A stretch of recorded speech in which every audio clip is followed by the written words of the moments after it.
Hi అండి, అందరికీ నమస్కారం. జై శ్రీమన్నారాయణ. మాఘపురాణము 3వ భాగం అండి.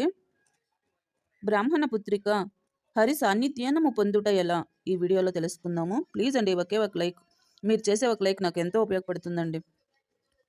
మంగళదాయిని సర్వమంగళ మాంగళ్యే మాఘమాస స్నాన ప్రభావమునే పూర్వమొక్క బ్రాహ్మణ పుత్రిక పాప విముక్తిని తన భర్తతో హరి సన్నిధ్యానము పొందుట నదినంది అని శివుడు పార్వతీదేవితో పలికెను. అప్పుడు పార్వతీదేవి, స్వామి, ఆ బ్రాహ్మణ పుత్రిక ఎవరు? ఆమె చేసిన పాపమేమి?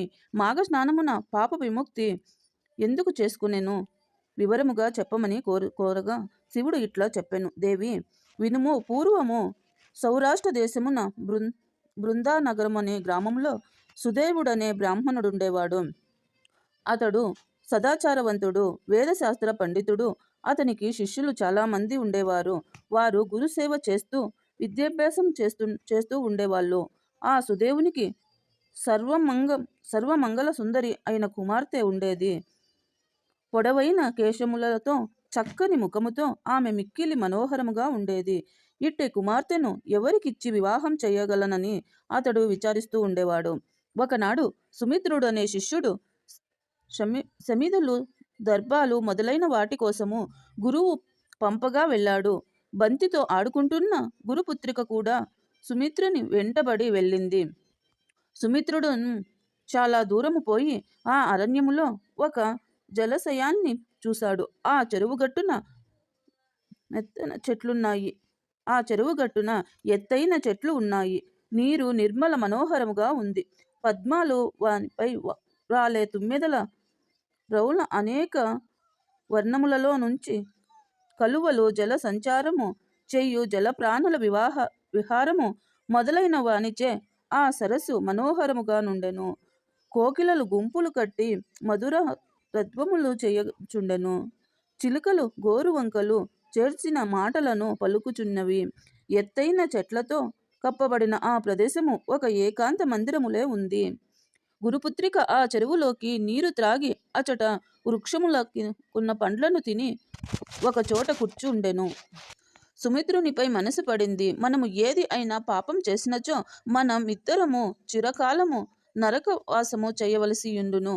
కావున ఇంటికి పోదాము రమ్మని గురువుగారు మనకై ఎదురు చూస్తూ ఉందురు. ఆలస్యమైనవో నిన్ను దండించవచ్చును.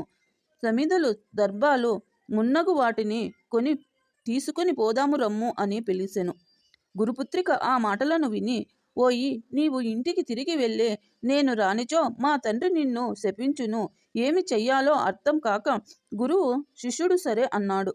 వారిద్దరును పద్మములతో, పుష్పములతో, ఎగురుటాకులతో మన్మదశయను తీర్చుకొని మనోహరమైన ఆ వాతావరణములో యథేచ్ఛ ఉన్నారు. కొంత సమయము అయ్యాక వారు బయలుదేరారు. గురువు శిష్యుడు తెచ్చిన సమిధలు మున్నగు వానిని చూచి ఆనందపడెను. పుత్రికను చూచి, నీవు చాలా అలిసినట్లున్నావు. మధురములను తిని విశ్రాంతి పొందమని లోనికి పంపెను. ఆమెను అట్లే అని లోనికి వెళ్ళెను. తండ్రి ఆమెను కాశ్మీర దేశవాసియగు బ్రాహ్మణకిచ్చి వివాహము చేసెను. కొంతకాలమునకు ఆమె భర్త మరణించెను. భర్తను కోల్పోయి నేలపైబడి దుఃఖించుచున్న కుమార్తెను చూడలేక సుదేవుడును మిగుల దుఃఖించెను. అయ్యో, ఈ వయసులోనే బాధాకరమైన వైధర్యము కలిగినదేమి? ఈమెకిట్టి బాధను కల్పించిన ఆ బ్రహ్మ ఎంత మూర్ఖుడో కదా అని వలవల ఏడుచుచున్నాడు. సుదేవుడు తన దుఃఖ కారణమును చెప్పి మరలా దుఃఖించెను. యోగి సుదేవును భార్య పుత్రికలను చూచి క్షణకాలము ధ్యానయోగము నంది ఇట్లు పలికెను. ఓయి, వినుము. నీ కుమార్తె పూర్వజన్మలో క్షత్రియ కులమున జన్మించినది. ఈమె ప్రతిహత్యను, ఆత్మహత్యను చేసినది. ఆ దోషము వలన ఈమెకి జన్మమున ఇట్టి వైధన్యము కలిగినది. ఇట్టి ఈమె పవిత్రమైన నీ వంశమున ఎట్లా జన్మించినదయని నీకు సందేహము రావచ్చును. దానికినూ కారణము కలదు.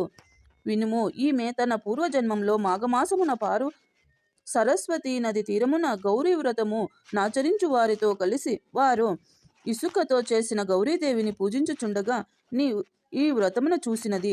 ఆ పుణ్యము ఫలమున ఈమె పవిత్రమైన వంశమున జన్మించినది. ఈ జన్మము ఎందు సుశ్వేశ్వరుని అయి నీ శిష్యులతో అధర్మముగా ప్రవర్తించినది. ఈ దోషము వలన ఈమె తమ కర్మ ఫలమున ఇట్లా అనుభవించుచున్నది. చేసిన కర్మలు అనుభవించక తప్పదు కదా. సుదేవుడు యోగి మాటలను విని చెవులు మూసుకొని తన కుమార్తె పూర్వజన్మలో పతిహత్య ఆత్మహత్యలకు పాల్గొనుచుండును. ఈ జన్మలో కన్యయై సోదరతుడైన తన శిష్యులతో రమించుటయు విని మరింత దుఃఖించెను. యోగిని నమస్కరించి, తండ్రి, నా కుమార్తె చేసిన పాపము ఏమి చేసినా పోవును.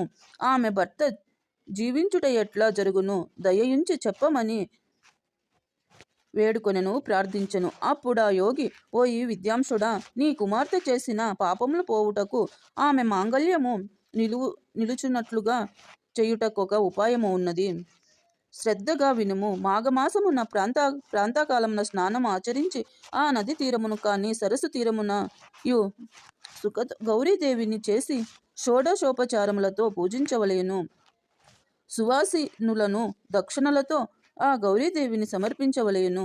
మాఘస్నానము చేసిన విధవరాలు విష్ణులోకమును చేరును. మాఘస్నానము చేసి గౌరీ వ్రతం ఆచరించిన సువాసిని తన మాంగళ్యమును నిలుపుకొని చిరకాలము సుఖించును. పిచ్చివారు మూర్ఖులు మాఘస్నానము చేసినచో వారిటే వార్తెనను వారియను రాహమును నొంది చిరకాలము సుఖించి పుణ్యలోకమును పోవుదురు అని యోగి వివరించి తన దారిన పోయెను. సుదేవుడు యోగి మాటలను నమ్మి తన కుమార్తెనచే మాఘస్నానము, గౌరీ పూజ, విశిష్టమైన కాత్యాయని వ్రతమును భక్తి శ్రద్ధలతో చేయించును. కాత్యాయని వ్రత మహిమ చేత సుదేవుని కుమార్తె పాపములను పోయి ఆమె భర్త పునర్జీవితుడయ్యను. ఆమెను చిరకాలము తన భర్తతో సుఖించి తన తల్లిదండ్రులతోనూ భర్తతోనూ కలిసి దేహాంతమున వైకుంఠమును చేరెను. కావున మాఘమాస ప్రాంతకాల స్నానము నదిలో కానీ సరస్సులో కానీ కాలువలో కానీ చేసి తీరైన శ్రీహరి సమర్పించిన వారు సుదేవుని పుత్రిక వంటి వారైనను ఇహమున సర్వసుఖములనంది పరమున వైకుంఠవాసులగుదురు. సుమాయని శివుడు పార్వతీదేవికి మాఘస్నాన మహిమను వివరించెను.